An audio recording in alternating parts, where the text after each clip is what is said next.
وحشتوني. كل سنة وانتم طيبين، يا رب تكونوا بخير. النهاردة هنعمل وصفتين أحلى من بعض. أحلى من بعض ليه؟ علشان أولا وصفات اقتصادية، ثانيا النهاردة هنعمل حمص الشام، هندخله في أكلة حلوة أوي أوي أوي. بجد اختراع، بجد طعمها حلو جدا جدا، حاجة مختلفة وهتعجبكم جدا لو جربتوها بإذن الله. هنعمل كمان جمبري الغلابة، هنعمله بتكنيك معين طعمه حلو قوي. وفي حاجة اسمها جمبري الغلابة، هنعمل حاجة كده تاكليها تديكي احساس انك بتاكلي جمبري، بس هي مش جمبري. هنعمله من البسارية او من السردين النيلي الصغير. هنعمله بطريقة كده معينة هتخلي طعمه حلو قوي وشكله تحفة جدا. يلا بينا نبتدي الوصفتين الجامدين دول مع عز سعيد، وكل سنة وانتم طيبين. رجعنا بعد العيد، بس شجعوني بلايك وشير واشتراك في القناة علشان فيديوهاتي توصل لكل الناس، وشكرا لكم مقدما. ويلا بينا. هنسمي الله، ومعايا هنا بولة هنحط فيها شوية مية كده محترمين. ممكن المية دي تكون سخنة وممكن تكون مية عادية من الحنفية، بس المهم ان احنا هننقع فيها حمص الشام، علشان النقع ده مهم جدا، ان هو بيوفر لنا وقت التسوية ما يطولش معانا واحنا بنسلقه. تمام كده، هتسيبيه بقى الحمص دوت ساعة ساعتين من بالليل لتاني يوم الصبح هيكون شكله كده تمام. بعد كده هنشطفه ونحطه تاني في حلة فيها مية مغلية. لازم نحطه على مية مغلية، المية دي فيها معلقة من الكمون فقط لا غير. تمام كده، وبعدين هنسيبه يغلي ويستوي براحته. طبعا مش هياخد وقت معانا على ما نجهز الوصفة التانية. والوصفة التانية عبارة عن نص كيلو من سمك السردين النيلي أو سمك البسارية. هننضفه دلوقتي مع بعض بطريقة سهلة جدا، ومش هياخد معانا 5 دقايق على بعض.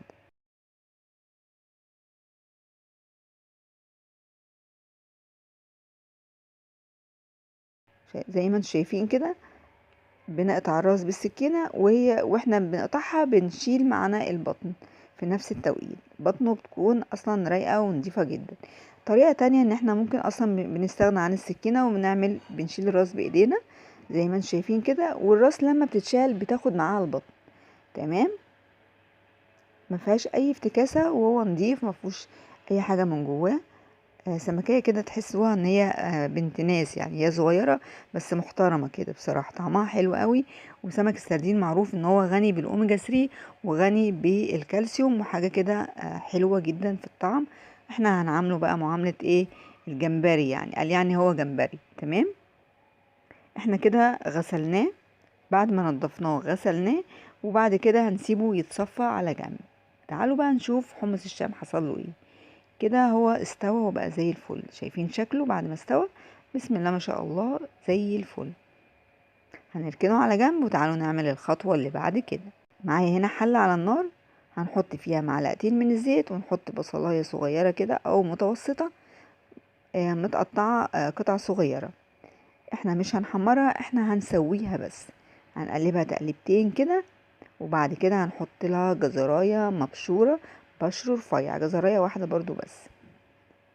هنقلبهم كده على بعض يتشوحوا، وبعدين نركنهم على جنب، وننزل بفصين من الثوم متقطعين حتت صغيرة. اول ما نشم ريحة الثوم زي ما انتم شايفين كده، ريحته طلعت وبقت تحفة. هنقلبهم بقى كلهم على بعض، وننزل عليهم بقرن فلفل حار متقطع حتت صغيرة وقرنين تانيين كوبي. تمام، وطبعا الفلفل الحار ده اختياري. بعد كده معايا هنا طماطمايه او 2 متوسطين. الطماطم هنا يا اما متقطعه حتت صغيره يا اما مبشوره، ويفضل تكون مبشوره. هنقلب كل الخلطه الحلوه دي مع بعض زي ما انتم شايفين كده.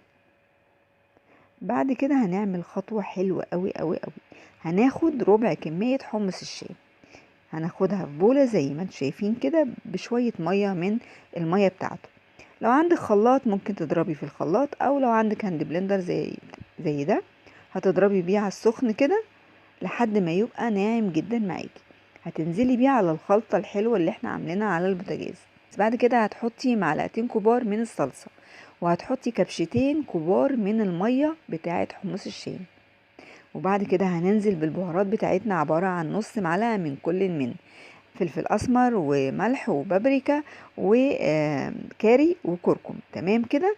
بعد كده هننزل ببقية حمص الشام اللي احنا سايبينه في الحلة، وهنقلب كل الخلطة دي مع بعض.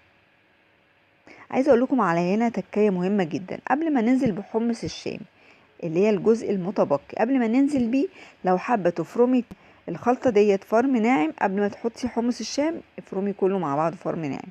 تمام كده. هبتدي بقى اديله بس غلوه واحده بس، وهطفي عليه حمص. كده معانا الاكله استوت، والاكله كده طعمها حلو قوي وبقت خطيره بجد. بس ناقصها تكايه هنعملها عند التقديم فقط. تمام كده. دلوقتي بقى هنعمل الأكلة بتاعتنا بتاعت جمبري الغلابة أو السردين النيلي أو سمك البسارية المحمص. هيبقى طعمه حلو جدا. معايا هنا كوباية من الدقيق، ونص كوباية من الكريسبي اللي هو اللي بنعمله في البانيه ده، عارفينه اللي هو بيتباع عند العطار. تمام. وممكن تستغني عنه وتحطي فيجيتار أي نوع انت حباه. تمام. وممكن كمان تحطي دقيق ذرة، يعني في اختيارات كتير ممكن تحطيها مع الدقيق علشان يخلي السمك بتاعنا يكون كريسبي من بره وطري من جوه. هنحط دلوقتي نص معلقة من الكاري ومعلقة كبيرة من الكركم عشان تدينا لون حلو للسمك، وهنحط نص معلقة من الفلفل الأسمر، نص معلقة من البابريكا، وهنحط معلقة كبيرة من النشا. والنشا هنا برضو بيخلي السمك بتاعنا يكون كريسبي ومقرمش من بره. تمام. هنقلب الخلطة دي كلها مع بعض زي ما انتم شايفين كده، وهنيجي نعمل الصوص اللي هننزل فيه السمك. تمام. اول حاجة في الصوص هنا معايا الخلطة دي حلوة قوي قوي قوي بتوع الاسماك. عبارة عن توم ماشي مفروم، ومعاه هريسة الشطة وكمون وملح وفلفل اسمر. خدت منه معلقة كده كبيرة او معلقة ونص، وكمان هنحط معلقتين كبار من الصلصة، وهنحط معلقتين من او معلقة كبيرة من الخل. معايا هنا ليمونية كبيرة كاملة هنحطها كلها معصورة. تمام كده. هنقلب الخلطة دي كده مع بعض، وهننزل بمعلقة برضو من الكركم ونص معلقة من الكاري عشان نظبط الطعم ونظبط الشكل. تمام كده. وهننزل بمعلقتين من الدقيق. هنقلب كل الخلطة دي مع بعض. طبعا هي هتتقل شوية معانا فهنزودها بشوية مية. احنا عايزين القوام يكون ناعم كده، زي قوام الكريب كده الخفيف. تمام. ويكون ناعم في نفس الوقت، عشان كده انا ضربته بالهاند بلندر علشان يكون ناعم معايا. ممكن تضربيه في الخلاط او تزودي بالمعلقة الضرب فيه شوية. على الصوص ده هناخد كل سمك البسارية اللي احنا مصفيينه، هنحطه على الصوص ده. هنسيبه بس من 5 دقايق ل10 دقايق على جنب لحد ما نحس ان السمك شرب الصوص كويس قوي. بعد كده هناخد بقى من الصوص نحط على الدقيق ونقلب بايدينا علشان يدينا كفر حلو قوي للسمك بتاعنا. زي ما انتم شايفين طبعا الصورة بتتكلم. وباخد من السردين اللي جوه الصوص احط في الدقيق، خلطة الدقيق بالحاجات اللي عليها، وبنرص في الصينية زي ما انتم شايفين شكله تحفة من قبل ما يتحمر اصلا. وبسم الله ما شاء الله النص كيلو عمل لنا كمية كبيرة جدا، وحجم السمك زاد، وكمان طعمه عايزه اقول لكم كان طالع فوق الروعه. انا هنا معايا طاسه على النار حطيت فيها شويه زيت، طبعا مش بنحط زيت كتير علشان خاطر انتوا عارفين الزيت غالي. طبعا النار عندي متوسطه، بحمر كده ما بقلبش الا لما بقى بيديني لون من تحت وتحميره حلوه من تحت ابتدي اقلب. تمام. لما بيحمر من تحت ومن فوق ببتدي اشيله زي ما انتم شايفين. بشيل السمك بتاعي ما بحطهوش على الطبق على طول. شايفين شكله تحفة تحفة بجد خطير. بحط السمك بتاعي على مصفى، وتحت المصفى طبق. ليه؟ المصفى فيها خروم خروم تهوية دي، فبتخلي السمك ما يطراش، يخش له تهوية، وفي نفس الوقت لو في زيوت زيادة بتنزل من المصفى. تمام كده. هنحطه على جنب علشان بقى نجرنشه في الصينية بتاعة التقديم.